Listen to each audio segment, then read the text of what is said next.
Hello friends, today is 5th of January 2021 and in my previous video I had started discussing about GDP, that is Gross Domestic Product. I hope आप सबको GDP के बारे में कुछ समझ में आने लगा होगा. मैंने आप सबसे एक क्वेश्चन पूछा था लास्ट वीडियो में कि बाइक और ओला बाइक इन दोनों को आप किस तरह से डिवाइड करोगे बिटवीन द कंज्यूमर गुड और कैपिटल गुड्स में. तो मुझे पता है आप सबको अच्छे से समझ आ गया है. हमने कहा था कि बाइक जो होगी हमारी, क्योंकि हम डायरेक्टली उसको यूज़ कर रहे हैं तो उसको हम कंज्यूमर गुड्स में काउंट करेंगे, और ओला बाइक जो कि इंटरमीडिएट तौर पे यूज़ हो रहा है तो वो हमारा कैपिटल गुड्स में काउंट होगा. ठीक है, बिकॉज वो हमें असिस्ट कर रही है हमारी डेस्टिनेशन में पहुंचने के लिए. ठीक है, तो नेक्स्ट हमने ग्रॉस डोमेस्टिक प्रोडक्ट का थोड़ा डेफिनेशन जो स्टडी किया था कि it is the money value of final goods and services produced in domestic territory. ये जो डोमेस्टिक टेरिटरी में मैंने आपको कहा था कि नेक्स्ट वीडियो में हम डिस्कस करेंगे, तो उसके बारे में कुछ समझ लेते हैं कि डोमेस्टिक टेरिटरी में हमारा क्या आता है. डोमेस्टिक टेरिटरी में लेट अस से फॉर एग्जांपल टेरिटरी बाउंड्री को आप अच्छे से समझ सकते हो. लेट अस से इंडिया के अंदर कोई अमेरिका की, यूके की या ऑस्ट्रेलिया की या किसी भी कंट्री की कोई एम्बेसी है तो वो उस कंट्री की प्रॉपर्टी मानी जाएगी. सिमिलरली इंडिया की embassy, whether it is in Pakistan, whether it is in America, whether it is in Australia, कहीं पे भी है तो वो इंडिया की टेरिटरी में काउंट होएगा. ठीक है, तो उसको हम टेरिटोरियल बाउंड्री का कहेंगे. और टेरिटोरियल वाटर आप सबको पता ही होगा. टेरिटोरियल वाटर में हमारा आता है 12 नॉटिकल माइल्स. इसके इंडिया के बाउंड्री के आसपास जितना भी 12 नॉटिकल माइल्स के कवर करता है उसमें हम जितना भी लेटेस्ट हमें वहाँ पे कोई ऑयल रिजर्व मिलता है या कुछ भी प्रोड्यूस होता है वो हमारा इंडिया की टेरिटरी में, डोमेस्टिक टेरिटरी में काउंट होएगा. उसी तरह से एम्बेसी का हमने डिस्कस कर लिया, टेरिटोरियल बाउंड्री हमने डिस्कस कर लिया और ऑयल वेसल भी हमने डिस्कस कर लिया. राइट, तो नाउ हमने ये समझ लिया है कि who is not important. Let us से हम ये कह रहे हैं कि इंडिया में पाकिस्तानी या कहीं और दूसरे देशों से आए हुए लोग काफ़ी इन्वेस्ट कर रहे हैं, तो वो किसके, जो वो इन्वेस्ट मतलब जो प्रोड्यूस कर रहे हैं, जो इनकम जनरेट कर रहे हैं, जो कैपिटल बना रहे हैं, तो किस में काउंट होगा, तो वो इंडिया की जीडीपी में काउंट होगा. इसमें ये लाइन बहुत इंपॉर्टेंट है, ये आप ध्यान से देखिए कि who is not important, where it is producing is important for GDP. Gross domestic product है, मतलब डोमेस्टिकली इंडिया में, इंडिया की बाउंड्रीज़ में, जो कि हमने कहा था डोमेस्टिक टेरिटरी में जो कुछ भी प्रोड्यूस हो रहे हैं, चाहे वो दूसरे देशों की जैसे अमेरिका में जो हमारी एम्बेसी है वहाँ पे कुछ एसेट हमारा प्रोड्यूस हो रहा है तो वो इंडिया के ही डोमेस्टिक प्रोड्यूस में काउंट होगा. राइट, तो जो इंडिया के अंदर जो नॉन इंडियंस हैं, जो वो भी जो कुछ भी प्रोड्यूस कर रहे हैं उसको भी हम इंडिया की जीडीपी में काउंट करते हैं.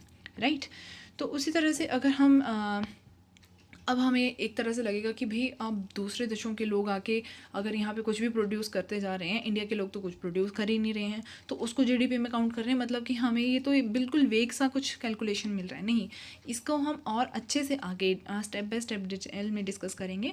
तो नेक्स्ट इसके बाद आता है हमारे पास ग्रॉस नेशनल प्रोडक्ट. अब ये ग्रॉस नेशनल प्रोडक्ट क्या है? It is the money value of the final goods and services produced. Final goods and services जो हमें पता चल गया है कि फाइनली जो हम डायरेक्ट यूज़ कर रहे हैं, डायरेक्ट कंज्यूम कर रहे हैं, उसको हम फाइनल गुड्स एंड सर्विसेज बोल रहे हैं. बाय किसके द्वारा? National of a country in a given financial years. अब ये जो आता है इसमें जीएनपी का बहुत इंपॉर्टेंट रोल है. इसमें आपके फैक्टर इनकम भी आती है, काफ़ी कुछ आता है. तो लेट अस से इसको एग्जाम्पलीफाई किया है मैंने, एक खुद से राइट डाउन किया है, इसको एग्जाम्पल को समझिए आप. लेट अस से इंडिया है, इंडिया में इंडियंस भी कुछ प्रोड्यूस कर रहे हैं, कैपिटल कुछ जनरेट कर रहे हैं, और प्लस उसको हमने एक्स सपोज कर लिया है. और similarly z is equal to non Indians कुछ भी एसेट प्रोड्यूस कर रहे हैं. राइट, और उसी तरह से जो फॉरेन में हमारे जो इंडियंस हैं वो कुछ प्रोड्यूस कर रहे हैं, उसको मैंने वाई कंसिडर कर लिया. लेट अस से, ठीक है, जो कि यूएस में है या जापान में है या ऑस्ट्रेलिया में है, Indian working in the other country. तो अगर मैं कहूँगी कि जीडीपी अगर मेरे को कैलकुलेट करना हो in the form of India की बाउंड्री में, तो मैं कहूँगी x+z, राइट। और जीएनपी अगर मैं कह रही हूँ कि ग्रॉस नेशनल प्रोडक्ट्स जो हैं, तो उसमें हमारा काउंट होगा सर्विसेज प्रोड्यूस बाय नेशनल्स, मतलब by Indians, right, of a country in a given financial year. चाहे वो इंडिया में भी इंक्लूड, इंडिया वाले तो हम जीडीपी में इंक्लूड कर रहे हैं, but services produce by national जो कि हम दूसरे देशों में भी प्रोड्यूस कर रहे हैं, उसको भी काउंट करेंगे जीएनपी में। तो मैं जीएनपी को राइट डाउन कर सकती हूँ जो इंडियंस इंडिया में प्रोड्यूस कर रहे हैं और जो इंडियंस फॉरेन कंट्री में प्रोड्यूस कर रहे हैं, तो वो ग्रॉस नेशनल प्रोड्यूस में काउंट हो जाएगा, ठीक है, x+y। अब हम इसको और अच्छे से थोड़ा सा डिटेल में अगर लिखें जीडीपी की फॉर्म में जीएनपी को, तो हम ये कह सकते हैं कि GNP is equal to x+z plus y minus z. x+z जो आ गया आपके पास क्या है, Indian plus non Indian, plus जो आपके पास y जो इंडियंस हैं उसमें से मैंने नॉन इंडियंस को सब्ट्रैक्ट कर दिया। इसको और अच्छे से थोड़ा सा मैं डिटेल में एग्जाम्पलीफाई करती हूँ। लेट अस से जो हमारे पास कोई एक एप्पल है लेट अस से, ठीक है, उसमें से आपने एक बाइट ले लिया, राइट। तो आप ये कह रहे हो अपने फ्रेंड को भी मैंने एक ही बाइट लिया है, तू ये खा ले। तो वो कहता है नेट तूने बचाया कितना है एप्पल, अगर पूरा बचाया है क्या, मेरे को आई डोंट फील सेटिस्फाई अगर मैं पूरा एप्पल ना खाऊं। तो कहता है एक ही बाइट लिया यार, तो तू बता कि नेट कितना बचा है। तो नेट इज़ अमाउंट जो कि बचा हुआ होता है, दैट इज़ बीइंग कंज्यूम्ड, ठीक है, जो कि किसी बड़ी चीज़ से कुछ जब निकल जाता है, ठीक है, और we call it as a net, कितना बचा है या जो भी है, तो ये सब्ट्रैक्टेड अमाउंट होता है जो नेट हम ये काउंट करते हैं, ठीक है।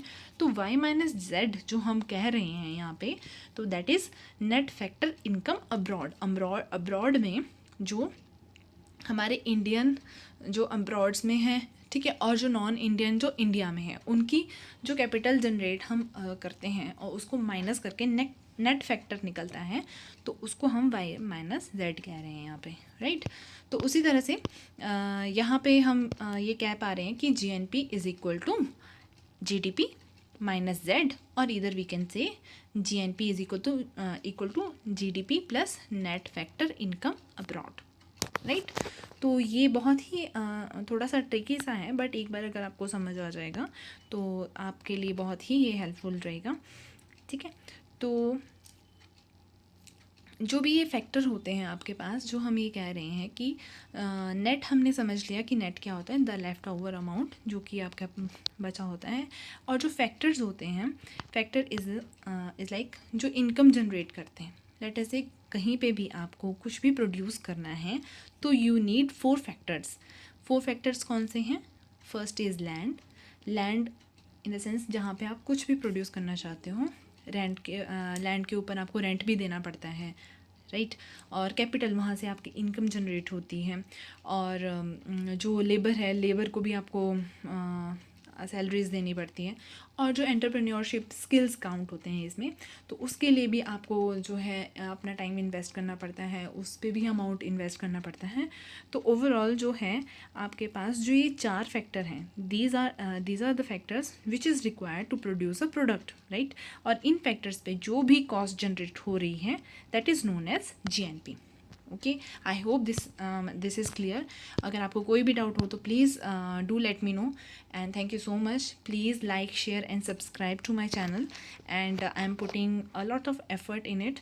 सो अगर आपके व्यूज़ या आपके लाइक्स जितने मिलेंगे तो मुझे और मोटिवेटेड फील होगा। So please share this video, and thank you so much.